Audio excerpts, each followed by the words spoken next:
Facilities that make this program possible are provided by the City of Highland Park. Programs are produced independently by members of the community. The City of Highland Park is not affiliated with the following program or the producers of public access programming and is not responsible for the content.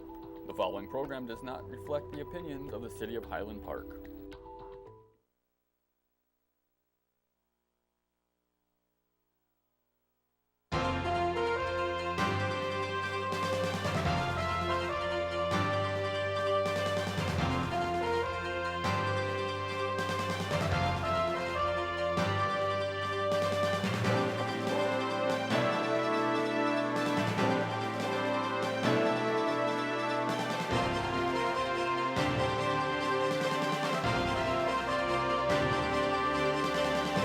Hello, and welcome to Cahnmanns Current Events Roundtable. I want to welcome back Joe Kopsick, my author, my lecturer, and who's been on our show before. So happy to have you return, Joe. Thanks for having me. Thank you for coming. Every time I see Joe, he has written another book. I can't even get my first one written yet. I don't know how you get so many books. You have Soft Communism for the 90s for Kids, Libertarian Conspiracy Theories. You have another one out, which the print's a little too tiny, I can't see it, but Time, Money, Moon, and Value. Oh my God, how many books can you read? And you're such a young man to have all these books out. But today we're going to have something that I think is important to discuss because you're always hearing terminology thrown around. Oh, you're a fascist. You're an anarchist. You're a populist. He's a nationalist. He's a neo-nationalist. He's a libertarianism. You're this, and this. And a lot of people, they hear this terminology and really nobody really knows, I mean, I don't say nobody, I mean, and some people that are, of course, into politics, but the average viewer, we hear this terminology all the time, and you're a racist, or you're this, or you're that. We need to discuss what are these things, and I know that you're the man to come to when it comes to what's an anarchist, what's a fascist, what's a socialist, and we're going to be talking about that today. I'm so glad that I have found you because you can explain all this to our viewers. So, Joe, let's start with, we got the letter A. What is an anarchist? And I want to tell you, Joe's he's a lecturer and he's a author, and he's really amazing. And if anybody knows these answers, it will be you. Well, what anarchists want is a stateless society. If you ask an anarchist of the left, who's more of the socialist or communist persuasion, they'll say they want a world without hierarchy. They point to bankers, landlords, and government, and military, big businesses as the biggest source of exploitation of people and land and resources. But if you ask a right libertarian what anarchism is, they'll tell you it's about statelessness, it's about a total absence of government, control of free will, liberty of voluntary decision-making, freedom to enter into a contract. For them, it's more about anti-government, but socialists and communists are a little more open to having a government, at least for temporary purposes. So now I know you're a libertarian, and a lot of people, we come from our families. Most of our families are either Democrats or Republicans. A little bit later in time became the, people right in the middle. They say they're in the middle. They're more, they are an independent. But a lot of people don't know. I know you're going to be talking a lot about what libertarians think about. And what is a libertarian? Maybe, because your last book, and we had you here, was called Libertarian Conspiracy Theories, 45 Essays of the Libertarian Right. Oh my God. But, what is a libertarian? What is the viewpoint of libertarian? And then we can understand some of these other terminologies. Well, the biggest idea in libertarianism is that individuals are the best people to choose what to do with our money, what to do with our property, how we can relate socially to people, who we want to work for, whether we want to join a union, marriage.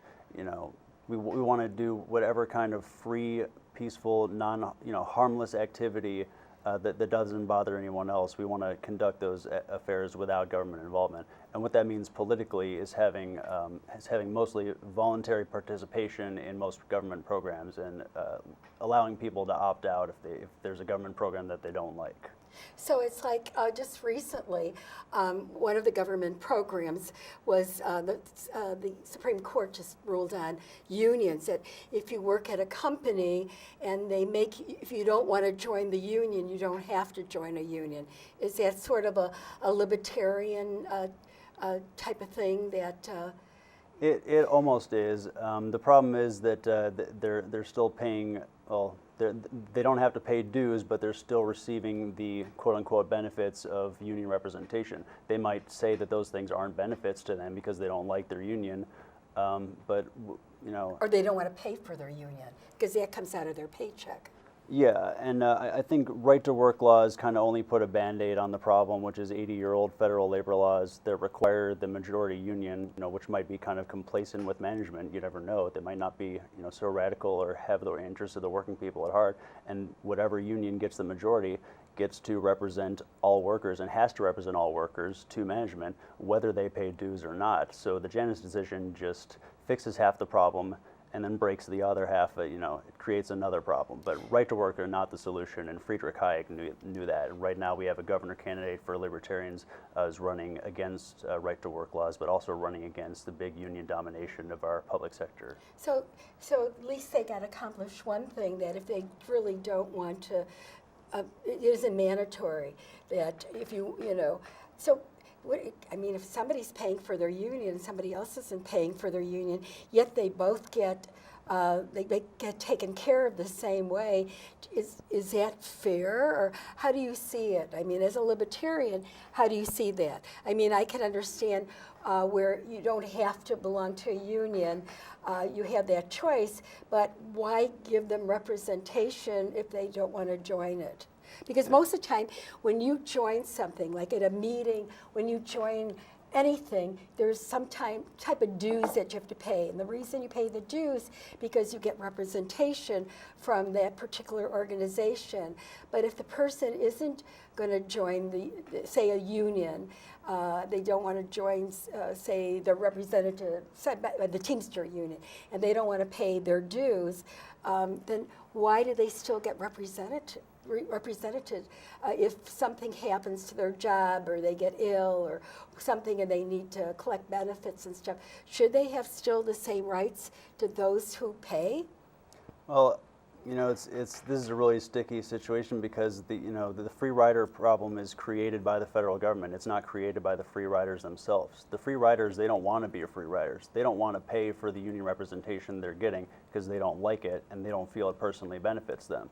So I think what we need to do is look towards the labor union negotiation model of Japan, and also look towards a thing called members-only collective bargaining, where people can elect to join any union they please, and where minority unions are still allowed to exist, and not be potentially sued out of existence by the majority union, which then has to represent everyone, regardless of whether people pay. Yeah, it is an unfair system. The federal labor law creates the problem in the first place, and then right to work fails to solve it. And that's why I don't support either of those. Okay, so libertarians don't support either, because you're representing the libertarians. Is it just you, or is it libertarians that don't support either? Well, there are some libertarians, probably a lot, who do support right-to-work laws because they are at least, taking the 10th Amendment and the states' rights aspect of it. But people like Friedrich Hayek and myself feel that right-to-work laws, they limit the types of contracts that unions and management are able to make with each other. And even though that might potentially negatively affect someone who might come to work for them, that eventually, we don't feel that it would be appropriate to just say your contract that you made between a private union and a private management. We don't want to say the government can come along and make your contract invalid. That should be honored, even though we might not like the consequences of it. Like wage stagnation might be an example. So, so that you're representing the libertarian point of view. Now, what would an anarchist think? We could use the model of unions, or anything else. What would an anarchist think? And we're going to go what a fascist thinks. So, what would an anarchist think in the same thing? And explain anarchism. What is anarchism again? Well, that all depends on who you ask, and that's why I wrote this, one book about libertarianism on the right and the other book of libertarianism on the left. And the libertarian left is more strongly associated with, the European anarchism of the 19th century, and then the kind of market, the pro-market, pro-individualist, classical liberal kind of emulated the anarchism and kind of came after that and came to be known as libertarianism. So there's kind of two schools. But the traditionalist anarchists, they're anti-government in addition to being anti-hierarchy, exploitation, and they want to abolish private property. That doesn't mean they want to abolish like personal possessions like this mug or a book or a newspaper or a toothbrush. They want to abolish private property as Pierre-Joseph Proudhon defined it, which is a specific thing, meaning things that are used to exact interest and rent and profit from people, the ownership of land, factories, and farms, and large swaths of land, and large chunks of the labor force, in order to get more money from people and demand more money from them every year. And so okay, we got an anarchist viewpoint. What about the fascist viewpoint on the unions? Well, I should address the anarchist views of the unions first. Oh, okay. So in 1924, the IWW, which is the Industrial Workers of the World, it's a Chicago-founded union, founded in 1905, and they were against, they still exist, they were against the idea that the government should be involved in negotiating union disputes at all in the first place. And that's why they split with the progressives, who pursued a political solution, which is to have the federal government negotiate labor disputes. Well, the labor movement is finding that every time there's a Republican in charge, he can put whoever he wants on the National Labor Relations Board, and that can just, it causes, if someone has antipathies towards unions and they're in office and they are doing this, it's not going to work out well for unions. So maybe organizing, on a face-to-face level and organizing for worker autonomy and independence, maybe that's better than a political solution. That's what an anarchist would say. Fascists are just basically against, well, they're against most unions. They might support unions if it's useful to retain capitalism while maintaining an appearance of a social safety net. So what is a fascist? Give me the definition of a fascist, and then we'll talk more on the union thing. Well, in ancient Rome, fascists, I think it was a branch of, aristocracy. I don't know too much about that, but in terms of the 20th century, the closest thing to a fascist was Mussolini, who was trying to revive that ancient Roman fascism. Fascism, it literally comes from the symbol, the fasces, which is an axe, symbol of an axe bound with twine or wood, and it was a symbol of uniting people and bringing them together. But in the general sense, fascism is synonymous with authoritarianism. It was the ideology of everyone who aligned with Mussolini and Hitler and Franco in World War II and the Japanese imperialists. And authoritarianism and fascism are very anti-liberty, anti-free market, anti-freedom philosophies. Now, I'm going to go to, I know we have socialism, but how does fascism different than nationalism? You hear of nationalism all the time, too.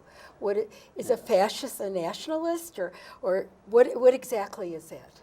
Well, a nationalist is someone who wants to protect their country's right to make decisions independently, whether that's economic or political.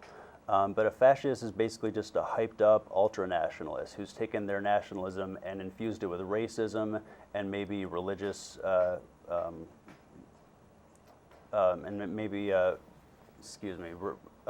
religious prejudice, and they might want to start wars, and establish some kind of hierarchy where they have second-class citizens. I see. So is there different types of, like neo-nationalism, or is it, you hear of neo-nationalists too, or alt-right, the alt-right. You hear that expression as well. Yeah, there's all kinds of blends. There's a lot of alt-right people who are trying to pretend they're libertarians, and they're just seizing on to the fact that libertarians, that there are a lot of them who are leaning towards capitalism, and some libertarians seem to have been tricked into thinking that fascism is preferable to socialism. Of course, I hope we never have to make that choice. I'd love to live in a free society. Yeah, I mean, there's all kinds of strange blends between, I mean, you can look up social patriotism, national syndicalism, social nationalism, the Stasi, I mean, national communism, national Bolshevism. There's all kinds of strange blends between nationalism and socialism. Oh my God. And I also want to say National Socialism, even though it was called socialism, it doesn't compare to what most people describe as socialism, which is the dominant form, which is Marxian socialism. They were trying to emulate a kind of what's called Völkisch, or a socialism of the people from, Germany hundreds of years ago. But they ended up, murdering the socialists within their own ranks, and making socialist parties illegal, and using the name socialist and the color red to trick socialists into supporting the Nazi cause. They were not socialist. Because now you hear of the Socialistic Party, the Socialism Party. In fact, there was one especially the Democrats are planning down the path of, they said, socialism, especially after Alexandria Ocasio-Cortez studying her primary win, and now they're comparing socialism to being what happened in Venezuela. And Margaret Thatcher, former Prime Minister Margaret Thatcher put it, is that socialism is that you eventually run out of other people's money. And what's happening in Venezuela, people are now starving, and they're trying to get into Colombia because of their own country. This was a very, very rich country, Venezuela, at one time.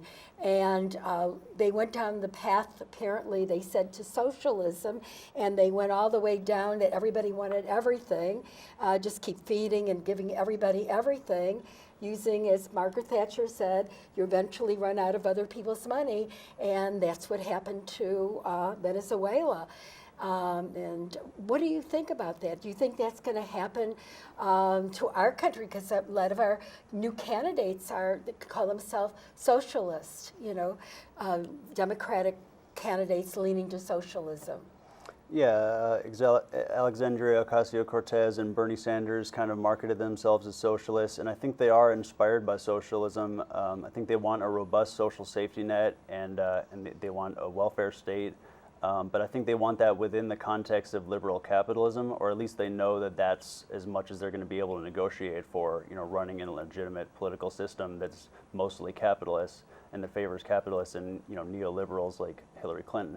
They want something that's more populist, more farther to the left, and closer to the people, and closer to the actual center. We've been fooled into thinking that, the actual center is more right than it is. Like, people who think Hillary Clinton is the left. I mean, Hillary Clinton is a capitalist. Nancy Pelosi said that she's a capitalist and the Democratic Party is capitalist. There's only a handful of Democrats and maybe, Greens who I would really consider socialist. And, with those standards, I don't consider Venezuela fully socialist. I think they're definitely trying to be socialist, but they haven't made real moves towards abolishing money.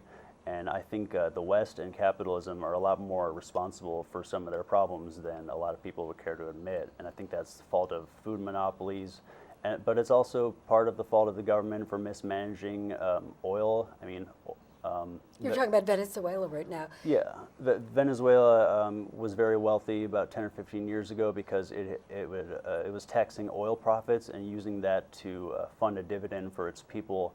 But after oil prices collapsed, the country went into debt, and now it's having difficulty getting food. And they have price controls on the food, so no one's willing to sell food in Venezuela at those low prices. So what do you think happened? I mean, here was a country that was and you look at it and think, if we're going to follow the Venezuela model, what's going to happen to us? Are we eventually going to run out of food? Are we going to start starving? Where are we going to get all the money? I mean, now they're complaining about Social Security running out of money. I mean, everything is running out of money. And if we keep giving everything to the people, they don't have to work, they get, everything paid for, their health care, which isn't too bad because, but then they would get socialized medicine, which then they would start complaining that they have to wait months for a ultrasound or go to something in radiology, one of the things in radiology they may need. And what's going to happen? I mean, do you see our country going into the socialistic model? I think it's there's a good chance. I mean, millennials will be voting in record numbers. I think it's pretty much virtually guaranteed that a Democrat is going to overtake Trump in 2020. And I think those populist and more left and more radical Democrats are going to kind of be at the forefront, or at least they'll be most popular among young people. But I don't think they alone could really lead a country into socialism. Definitely, much less in a peaceful fashion. I think it would probably take a revolution, because what we're talking about in terms of transitioning from capitalism to socialism, you'd have to abolish the private property ownership. You'd have to basically get rid of most landlords, bankers, and the governments, potentially all of them. Well, also, if you get rid of all the bankers, how are you going to get your money? Well, the communists would say, and the socialists would say, you don't need money to have trade. You can, gift, trade, barter, share. You can take things that are freely given. The most extreme communists believe in a completely marketless society where trade and competition are unnecessary. And I'm increasingly being won over to that perspective. I think everyone's looking towards the government to make things cheap and affordable for them, when markets could do that just as easily if we just get rid of all the places where government stealing our money through taxes and giving it to cronies to prop up their businesses that we then have to pay for, buy their products and work for them. And tariffs? I'm against tariffs for the same reason I'm against sales taxes, because they politicize trade and they increase the cost of a product for no reason. The government doesn't earn anything to get that money. We should be taxing destructive activity, not peaceful trade. My goodness. Now, populism. Our president has been known to be a populist. He's not a lot of Republicans having problems because he's not following the Republican model as closely as somebody that was Republican. He obviously is not, and he was once a Democrat. So, so now they're looking at him as a populist, sort of like Jackson, the Jacksonian, who they said was a populist. Do you see him as a populist? Do you see that's what our country is more? And explain. I'm using the word populist. What is a populist, and how do you see it? I think the term like left-wing populist applies to people like Hugo Chavez and Bernie Sanders, and then right-wing populism applies to people like Trump. But I think words like nationalist and mercantilist also apply to him pretty well. Mercantilists are kind of it's kind of halfway. I mean, it's kind of corporatist version of capitalism, where a government gets to sponsor its own domestic industry, and that's something I'm against as a free market supporter. But a populist can come in any variety. It can be left or right. And if you ever read The Economist magazine, you'll know there's not just liberals, conservatives, libertarians. There's also something called a hard hat, and that is someone who is fiscally conservative, but kind of wants a big social safety net. And that includes like people like Sam McCann. He's kind of fiscally and socially conservative, but he's still he's running as a pro-union conservative. So it's the people who want the government to make sure that unions have enough and that government workers have enough, but they are not necessarily going to identify with the more socially liberal, libertine, social policies of the Democrats. And we have one more, a communist. How did the communism run in? And then I want a little bit about you. So just give us a little bit about. I think most people think the communism during the McCarthy, the McCarthyism, where people in theater and show business, and if they got ruined kind of if they thought you were a communist during that time. People lost their jobs, and people were called communists. So how does that communism and socialism, do they kind of blend together? Well, Marx's position was that a socialist state would lead to a communist society because you'd abolish the capitalist state and replace it with a socialist state, and then that socialist state would fade away into stateless anarcho-communism. And but communists in the 1950s in the Red Scare, that was kind of used as a catch-all term for anyone who wanted to criticize American military policy, who wanted to criticize, the corporate robber barons who had bought out the government and the educational system and were, employing everyone, controlling everyone's lives and destiny, and selling their debt on the international markets. But there's authoritarian communism and there's libertarian communism. There's, Stalin and Mao and maybe the Jacobins were examples of authoritarian communists, but the USSR is not the best example of a free communist society, and it's not even the best example of a communist society. They just collectivize the farms. They achieve a few things in terms of women's rights, gay rights, workers' rights, industrialization, agriculture, space exploration. But the best example of a free socialist society would be like Catalonia in Spain, in northeast Spain, which is trying to become independent. Though I'm not saying they're perfect. There's also a town called Mondragon, Spain, which has set up the Mondragon Cooperative Corporation, which sells things and has locations all over the world. And there's also a place in Kurdistan called Rojava, where there's feminists who have created an army and are trying to run it on principles of libertarian socialist Murray Bookchin. My goodness, I feel like I've opened an encyclopedia. I think you're my guest from the Encyclopedia Britannica. Tell me a little bit about your background while we still have a few more minutes, Joe. How do you know all these things? You're only 31 years old, and you seem to know more about things than most of us that lived a lifetime already. How did you get interested in all this politics and professionalism, and where did you how did you get all this, and how could people find your books or what have you? Well, I first got interested in politics around the time the Clinton-Lewinsky scandal was happening when I was 14. 9/11 happened a little while after I got into high school, so I just dove into the news, tried to learn as much as I can about why this happened, what was going on.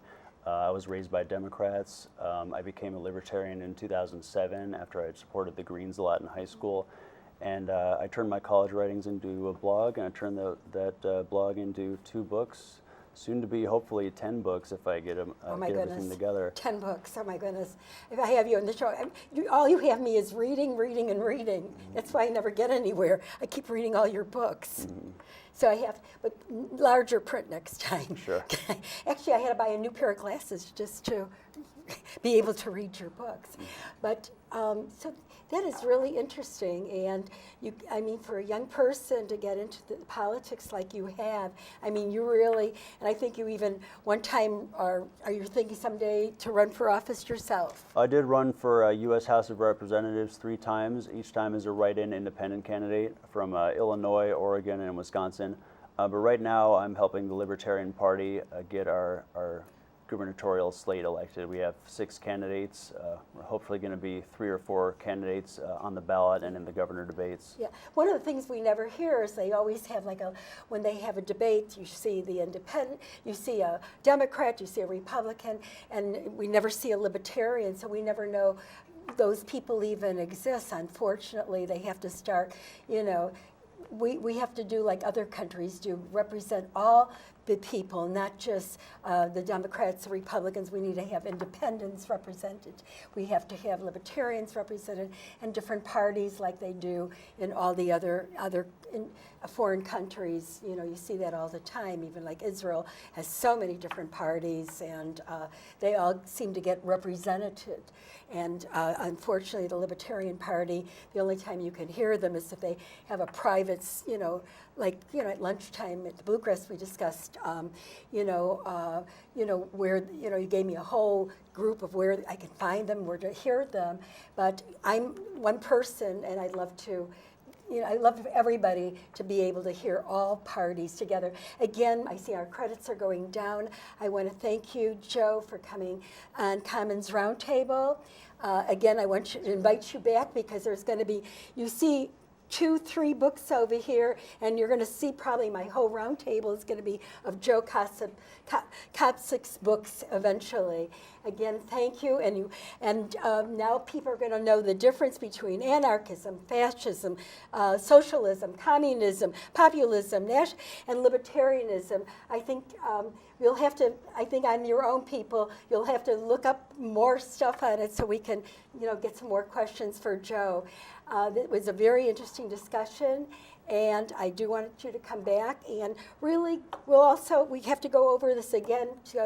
My memory isn't so.